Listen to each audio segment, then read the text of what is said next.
It's Alpha and Bravo, you're covering the primary routes at those wings. Today we talk about the most common capture tactic in Planetside 2, point holds.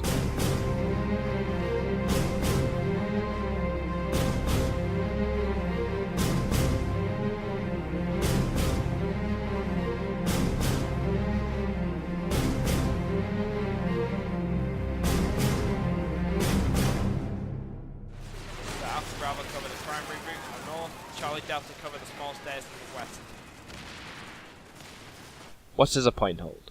When taking a base, there are usually two kinds of general methods, point holds and lane holds.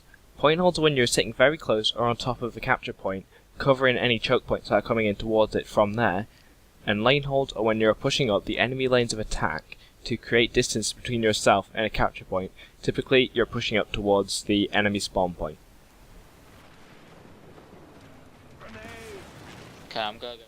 Both point holds and lane holds both have their place depending on your current situation. For point holds, they're used when you only have about a squad online, or smaller numbers. Attack and defense lanes can be skipped via airdrops.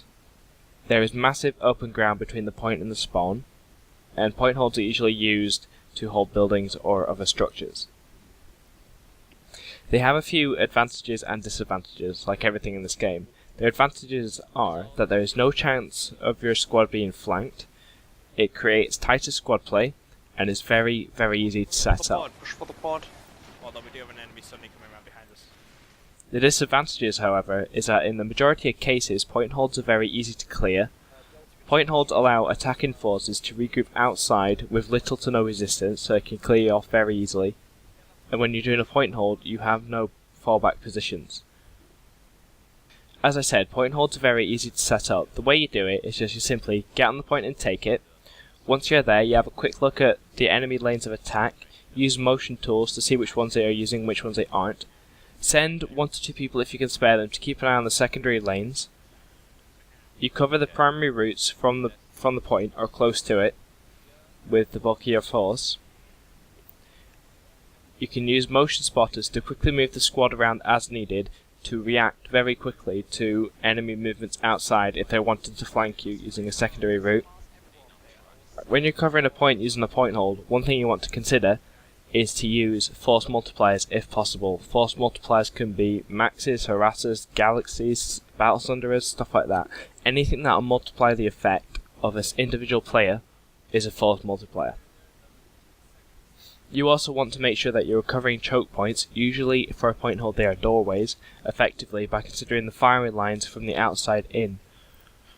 So what are firing lines then? I'll just quickly go over them. Firing lines are the lines in which someone outside can fire in.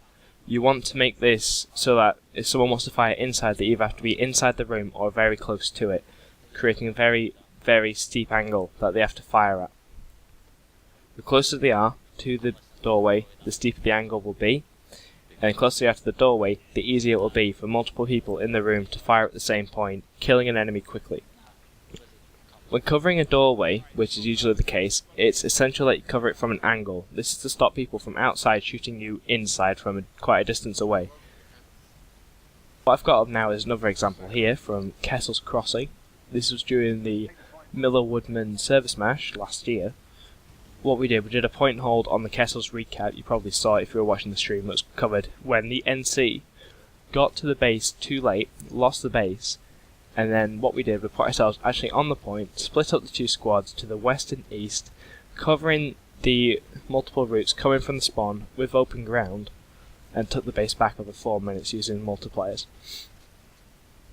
So what we did there, we put our maxes in positions where the openings were close to a wall to allow engineers to repair them constantly, and the route from the spawn to the point was actually pretty open, so we could cut them off pretty easily. And it was a very good base for point defense because you had multiple entrances that you could cover, which is pretty good. So you could spread your guys out and actually have the fire from each of those units covering each other, which is pretty cool. The friendly air eventually arrived to give us a hand with taking the base fully, but it was a hell of a fight. Okay, so I told you how to do a point hold, but how do you break one? That's the main thing you want to be worried about for any base defense. What you want to do is, You want to use the secondary lanes to get close. You want to think about, if you were a defender at this point, where would you put your guys? Then when you're attacking, go where you wouldn't be. Alright, so you want to go where you wouldn't defend. Once you get there, stack up outside. Stacking up's pretty straightforward. You just regroup and kind of hug the wall on either side of the doorway. You want to put your maxes and heavy assaults at the front, and then gradually, work it back in order of importance. So you have the medics at the rear of the squad. Everything else can be in front of that. That's the main thing. Like medics are at the rear, maxes and heavies at the front. If there's enemy motion bars up, stop for a few seconds, so that, as in completely stop for a few seconds, so that your icons disappear from the defender's minimap, just so they put off you for a few seconds, and then they divert back to whoever's going to be on the primary lane. And then what you want to do, you want to use specialty grenades like concussions, EMPs, flashes and smoke. You want to use those to breach the room, so you can disable anyone that may be inside. And then once you've done that, throw up some grenades as well to harm them. And then once those grenades are out, push up in a 2-player column with the maxes at the front, followed by heavies and NGs, etc. And keep up your momentum. Do not stop. So you push in 2 by 2. Momentum's key. You do not stop moving. You just keep firing through the lines. Push through them up to the top. Momentum is key for this. Of course, when you don't have maxes, you want to put your heavy assaults at the front. A lot of the time, when you have more numbers and you have a lot of maxes, you do not have to do a few of the. Well, you do not have to do a few of them anyway, but it's good to do it. But when you have maxes, you do not have to do a lot of these. All you have to do is regroup in the spawn, and then push out together and maintain momentum. When you get close, use concussions and EMPs and all that to disable enemies inside, but do not stop moving. Maintain momentum. If you stop, you'll start getting picked off and you will fail at your push. This is called an icebreaker maneuver, and momentum is pretty much the driving force behind it.